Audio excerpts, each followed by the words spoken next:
If your last name is on this list, your ancestor may not have belonged to just one empire. Cuba sat at the crossroads of more colonial powers than almost anywhere else in the Americas.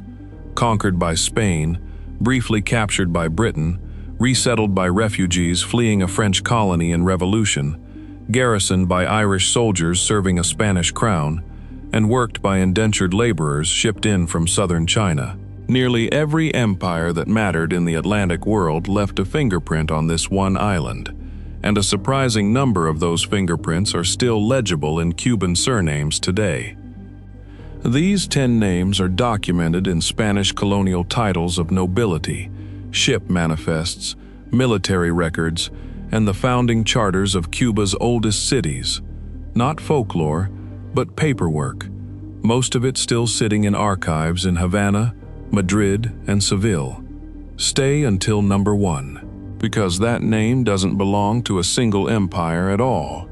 It belongs to a man who was exiled from one empire, fought for a second, defeated the legacy of a third, and went on to personally govern a fourth, all inside one extraordinary career, and all recorded under a single surname that still marks one of the oldest streets in Havana.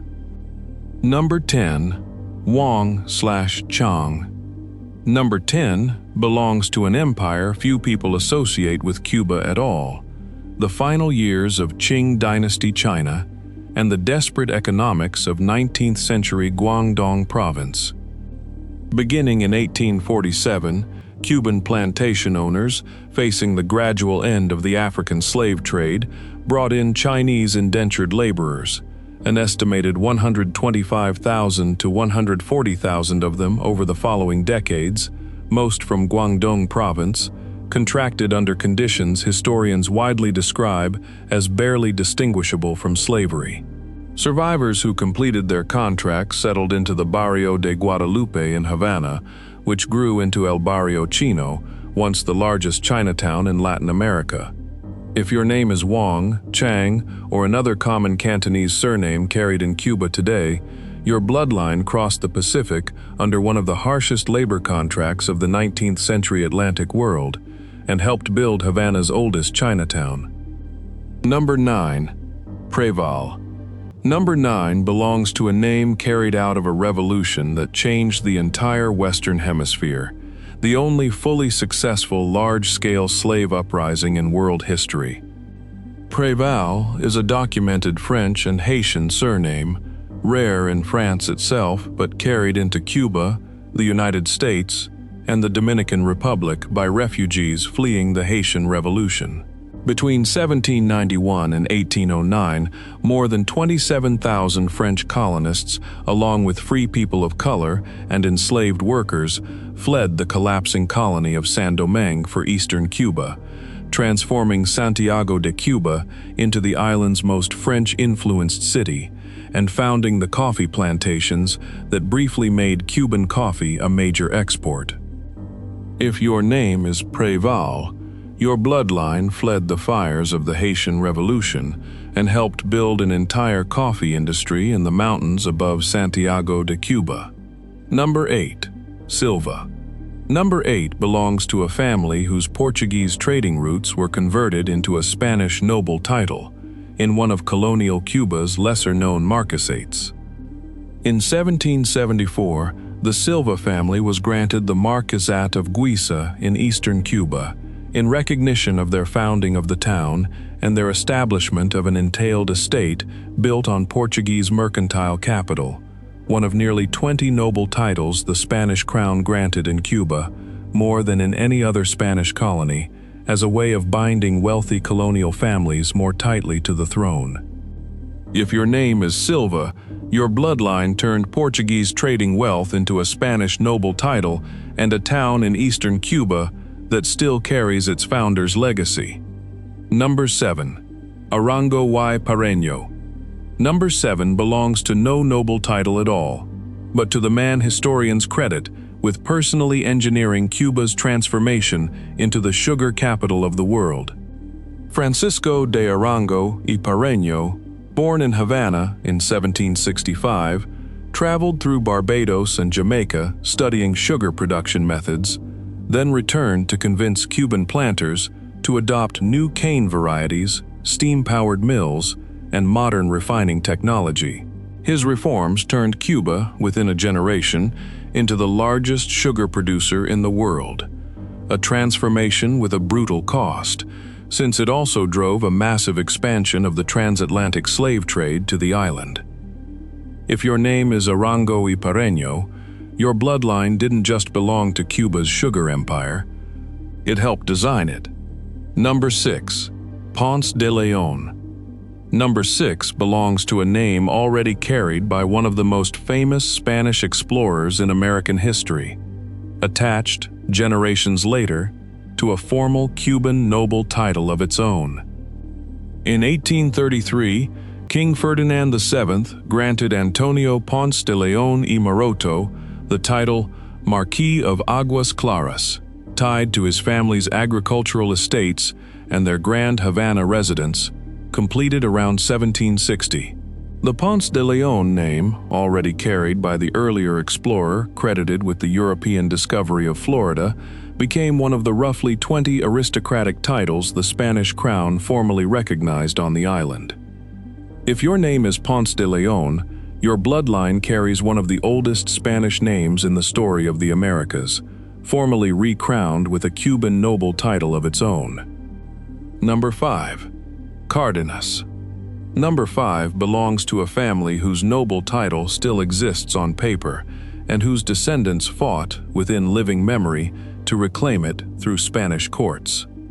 In 1826, Miguel de Cardenas y Peñalver was granted the Marquisate of Campo Florido by royal decree in recognition of his service to the Spanish crown. Cardenas went on to found the town of Campo Florido in Havana province in the 1850s, naming it for his own title, as a trading hub between two sugar mills he owned in the area. Descendants of the family have, in recent years, pursued formal legal recognition of the title in Spain. If your name is Cardenas, your bloodline founded an entire Cuban town and named it after its own noble title. Number 4. Douani. Number 4 belongs to a name most people assume is French, but which colonial records trace to an entirely different empire altogether. Colonial genealogical records describe Juan Douani as coming from a very old family of Ireland, arriving in Cuba in 1665 alongside fellow engineer Salvador Barranco, with the specific purpose of fortifying the island for the Spanish crown, decades before Ireland's more famous military export to Cuba, General Alejandro O'Reilly.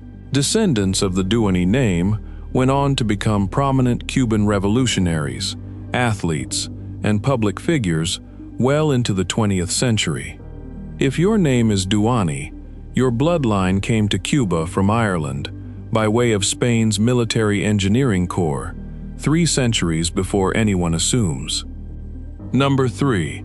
Velázquez. Number 3 belongs to the man who didn't just live under an empire in Cuba.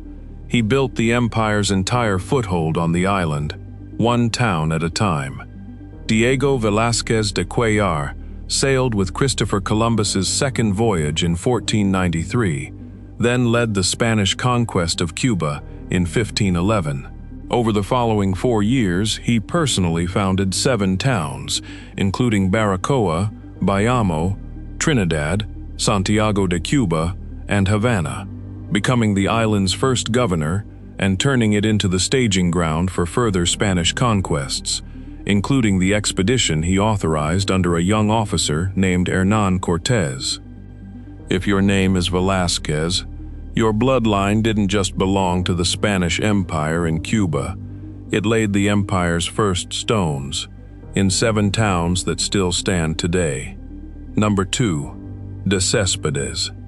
Number 2 belongs to the family that decided, after more than 3 centuries of Spanish rule, that it was time for an empire in Cuba to end rather than begin. On October 10, 1868, The wealthy sugar planter Carlos Manuel de Céspedes freed the enslaved workers on his own plantation, La Demahagua, and issued the Grito de Yara, the declaration that launched the 10 Years' War, Cuba's first sustained armed rebellion against Spanish colonial rule. Cuban tradition still honors Céspedes as the Padre de la Patria, the father of the nation, the man whose own name marks the beginning of the end of Spanish Empire on the island. If your name is de Céspedes, your bloodline didn't just live under an empire in Cuba. It fired the first shot at the empire's authority and freed its own slaves to do it. Number 1. O'Reilly. And now, number 1. This name doesn't belong to a family that served one empire in Cuba. It belongs to a man exiled from one empire, sworn to a second, who erased the legacy of a third from Havana's own defenses, and who went on to personally govern a fourth, all under a single surname that still marks one of the oldest streets in Old Havana. Alejandro O'Reilly was born in Dublin, the grandson of a colonel in the Jacobite Irish army who fought at the Siege of Derry, one of the so-called wild geese, Irish Catholics who left British-ruled Ireland to serve Catholic monarchies abroad. O'Reilly rose through the Spanish army and in 1763 arrived in Havana to help Spain reclaim the city after nearly a year of British occupation during the 7 Years' War. He redesigned Havana's fortifications from the ground up, correcting the weaknesses that had let the British take the city in the first place. And in 1769, the Spanish crown sent him to govern colonial Louisiana, then recently transferred from France to Spain, where he suppressed a revolt and reorganized the colony's entire government. Not a family that served one empire, a man exiled from Ireland by the British Empire, who served the Spanish Empire, undid a British Empire occupation of Havana, and then personally governed a former French Empire colony in Louisiana. One career, 4 empires, and a street in the heart of Old Havana that still carries his name today.